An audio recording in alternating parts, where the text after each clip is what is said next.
Bonjour à tous et bienvenue à la Biscuiterie Bonbon, je suis Lapin Barbu et je vais vous raconter une petite histoire. Encore une fois, c'est une histoire personnelle et j'espère qu'elle vous plaira. Je vais commencer par un petit peu de contexte. J'avais 16 ans à l'époque et depuis de nombreux mois, chaque week-end, je prends mon vélo et je pars avec une dizaine de copains dans une zone boisée au bord de la Loire, bien loin des tumultes de la ville.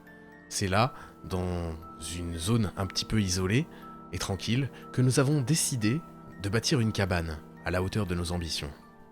Un lieu rien qu'à nous, pour nous retrouver et profiter de notre insouciance. Parmi mes plus proches amis de la bande, il y a Ben, un grand gaillard costaud mais discret, avec qui je partage une passion pour le monde du paranormal et de la spiritualité. C'est un sujet assez rare pour des jeunes de notre âge et c'est probablement ce qui nous a fait nous rapprocher autant. Enfin, pas vraiment pour le paranormal, mais plutôt pour la spiritualité. On médite quotidiennement et on échange énormément à ce sujet.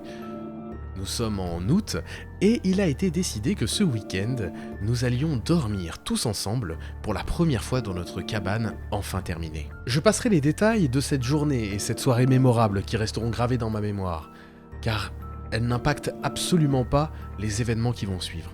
Il est 4h du matin et beaucoup sont allés dormir à l'intérieur de la cabane. Ben, moi et Noémie, une amie commune, sommes les seuls encore debout. Et nous avons décidé de nous écarter de la cabane afin de pouvoir continuer de parler sans gêner qui que ce soit. Alors que la discussion ne m'intéresse guère, je décide d'aller me dégourdir les pattes en marchant un peu dans les bois qui nous entourent. J'adore l'air de la nuit et je m'y sens vraiment à mon aise. La douceur de la nature m'apaise en toutes circonstances. Et en plus, cette nuit, la lune est superbe et diffuse autour de moi une lueur bleutée des plus charmantes. Mais soudain, quelque chose me gêne. Je ne saurais dire quoi, une sensation, un picotement. Quelque chose qui, pour une raison que j'ignore, me met extrêmement mal à l'aise. Après quelques instants, figé dans le noir, je suis pratiquement certain que cette sensation provient d'un arbre en face de moi. Un saule pleureur. Un arbre magnifique et imposant, mais qui me fait me sentir vraiment mal. Je fais demi-tour et je retourne rapidement voir mes deux amis. Lorsque j'arrive, Ben me demande si tout va bien. Il voit bien que quelque chose me tracasse. Je lui dis « Écoute, Ben, ne pose pas de questions. J'aimerais juste que tu ailles dans cette direction. Marche quelques instants et dis-moi si quelque chose t'interpelle. » Il hausse les sourcils, me lance un grand sourire dont il a le secret et se lève pour se rendre dans la direction indiquée. Au bout de quelques minutes, il revient et me dit « y a un saule pleureur qui est vraiment chelou, non ? Ah, toi aussi ! Tu trouves qu'il est chelou cet arbre ?» Nous partons ensemble vers l'arbre. Noémie décide de rester sur son téléphone et nous attend là. Arrivé face à l'arbre, la même sensation. Très étrange. Je m'approche, touche le tronc de l'arbre, mais rien à faire.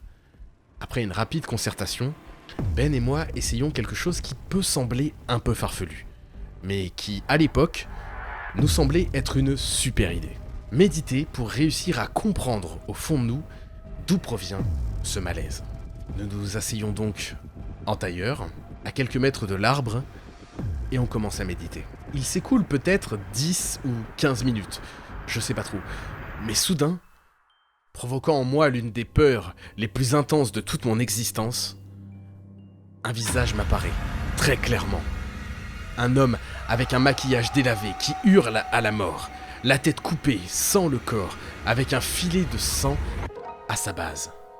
Tout le fond autour de son visage est rouge sang, et j'entends résonner en moi le hurlement terrifiant de cet homme. J'ouvre les yeux en panique et me tourne immédiatement vers Ben qui a exactement la même réaction de son côté. « Waouh, c'était quoi ça ? Bordel, tu l'as vu toi aussi ? Un type hurlé, du rouge partout !» On rebrousse chemin, en toute hâte, sans nous retourner, sentant sur le chemin comme une pression terrible derrière nous. « Te retourne pas, te retourne pas, te retourne pas, putain !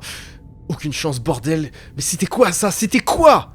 On a tout juste le temps de voir passer le chemin que nous sommes déjà devant Noémie qui nous regarde comme si nous avions vu un fantôme. C'est peu dire.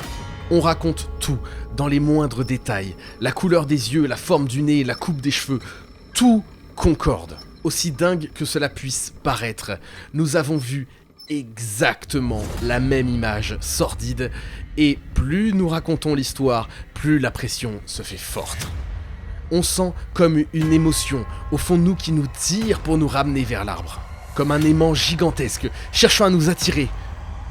On se lève et on s'en va, au-delà de la cabane, afin de s'éloigner le plus possible de cet arbre. Au bout de quelques minutes, la sensation disparaît. Elle ne reviendra jamais. Ni le lendemain, ni les autres fois où nous sommes retournés face à cet arbre. Nous ne reparlerons plus jamais de cette histoire. Cela pourrait être la fin. Mais ce n'est pas le cas. 3 ans plus tard, je suis chez une amie qui se dit médium et présente des facultés qui parfois me surprennent au plus haut point. Au fil de la discussion, cette histoire me revient en tête et je me dis « Bon Dieu !» Mais c'est peut-être la bonne occasion pour déterminer si nous avons rêvé cette nuit-là ou s'il y avait vraiment quelque chose. Je demande à mon amie, Coralie, si elle accepterait à l'occasion de venir avec moi afin de m'aider. Je ne lui donne aucun détail afin de ne pas l'influencer. La vie est bien faite et nous n'avons absolument rien de prévu aujourd'hui.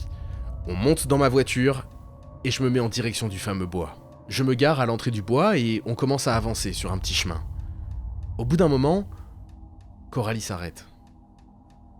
Elle se retourne et me dit « Je crois que je commence à comprendre pourquoi tu m'as amené ici. Tu veux bien m'attendre ? Je n'en ai pas pour longtemps. » Au bout de 20 minutes, elle revient, les larmes aux yeux.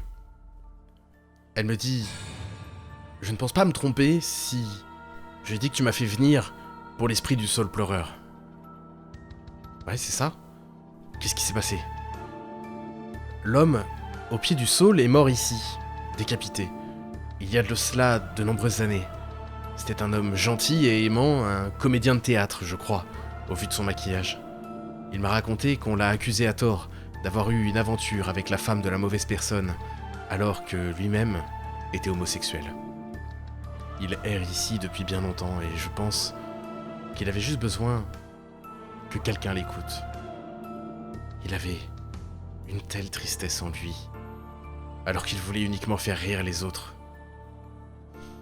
On peut s'en aller maintenant ? J'aimerais rentrer me reposer. Et ne t'inquiète pas, il est parti maintenant. Je n'ai absolument rien dit. Nous sommes retournés à la voiture en silence. Il n'y avait absolument rien à dire de plus. Sur le chemin, alors qu'elle a le regard perdu dans le vague, elle dit sans vraiment me parler « Il avait des beaux yeux verts. » Et c'est vrai. Il avait des beaux yeux verts.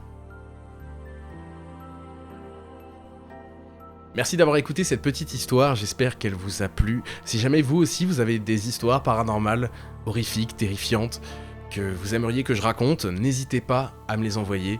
Je me ferai un plaisir de les raconter ici. Je vous donne rendez-vous dans un prochain épisode car j'ai encore quelques histoires à vous raconter. C'était Lapin Barbu. Ciao.